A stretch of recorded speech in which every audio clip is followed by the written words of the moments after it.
So, there's been a recent test screening of Fantastic Four First Steps, and the response they got from people is that the movie is just mid. Similar feeling to Brave New World.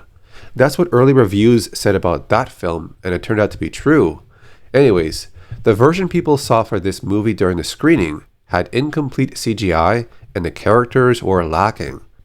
According to multiple sources, the most recent test screenings of the Fantastic Four First Steps were held earlier this week in Los Angeles, and the reactions are mixed.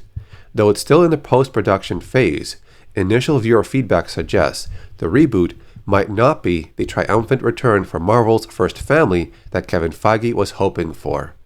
Jeff Snyder of The Insider shared details from a source who attended the screening. The film was said to be mid and meh. It's not that bad, but not that good either. The character development was also weak and bad CGI, but this should improve in the next few weeks when they have time to finish the visual effects. In general, Marvel doesn't do public test screenings unless they're worried. That was the case with Eternals, The Marvels, Quantumania, and Brave New World. The same thing happened with Captain America Brave New World, remember? There were early test screenings, and the main feedback about this movie was that it's just okay but not great, just an average Marvel movie, and that's pretty much what we got in the final version. Another unnamed source says the film is a mess and a huge problem movie, similar response to The Marvels before its disastrous release. Some people are going to say, well, wait for the final version of the movie and then make your judgment, but sometimes these early reviews or early screenings kind of tell you what to expect. The general reaction is that this movie is okay.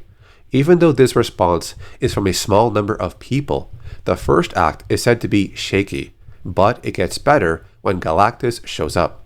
The test screenings they saw were very unfinished, with only 25% of the visual effects completed. That's a really early version to show, but again, things could improve before its official release. The fact that Marvel felt the need to hold a public test screen suggests some internal anxiety. The studio has not had a huge film that audience loved since Deadpool and Wolverine. They're hoping Fantastic Four First Steps will get great results until they reboot X-Men, but that might not happen. So once again, the number of people who saw this was very small, so the opinions could change later on, but normally these test screenings kind of give you an idea of what to expect during the final release, even though the visual effects can improve. Unless they re-add or do some reshoots, it's most likely going to stay the same in terms of character development and so on. But that's it for now. I'll see you later.